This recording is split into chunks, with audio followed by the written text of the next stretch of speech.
ഒരു 3-4 മാസം മുമ്പ് അപ്പു എന്നോട് വന്ന് പറഞ്ഞു, അമ്മ നമുക്ക് കുനാഫ വാങ്ങണമെന്ന്. കുനാഫയോ, അതെന്താ സാധനമെന്ന് ഞാൻ. അയ്യോ അമ്മയ്ക്ക് അറിയില്ല, ഇതാണ് ഇപ്പോഴത്തെ ട്രെൻഡിങ് ആയിട്ടുള്ള സാധനമെന്ന് അവൾ പറഞ്ഞു.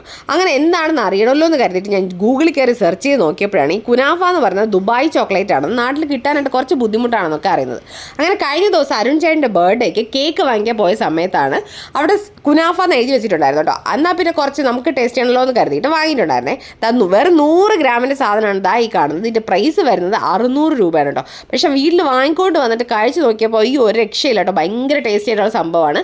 ഇത്ര ടേസ്റ്റ് ആയതുകൊണ്ട് തന്നെയാണല്ലോ ഇത് ഇത്രയും വൈറലാവാനായിട്ടുള്ള കാരണവും. അപ്പോൾ ഇതിൻ്റെ ഉള്ളിൽ വരുന്നത് ചീസും അതുപോലെ തന്നെ പിസ്തയുടെയൊക്കെ ഫ്ലേവർ വന്നിട്ട് ഭയങ്കര രസമുള്ള സംഭവമാണ് കേട്ടോ. അപ്പോൾ എന്തായാലും നമ്മൾ കഴിഞ്ഞ ദിവസം കേക്ക് വാങ്ങിക്കാൻ പോയിട്ടുണ്ടായിരുന്നത് നമ്മുടെ ബാംഗ്ലൂരിൽ തന്നെ ന്യൂ ബെൽ റോഡിൽ സ്മൂർ എന്ന് പറയുന്ന ഒരു ബേക്കറിയിലേക്കാണ് കേട്ടോ. ഭയങ്കര ടേസ്റ്റി ആയിട്ടുള്ള സാധനങ്ങളായിരുന്നു. നമ്മൾ വേറെ കേക്കൊക്കെ നല്ല അടിപൊളിയായിരുന്നു, അതിൻ്റെ വീഡിയോ ചെയ്താൽ കേട്ടോ. അങ്ങനെ എന്തായാലും നമ്മൾ കുനാഫ കഴിച്ചുകൊണ്ട് ബർത്ത്ഡേ സെലിബ്രേഷൻ എന്തായാലും സ്റ്റാർട്ട് ചെയ്തിട്ടുണ്ട്.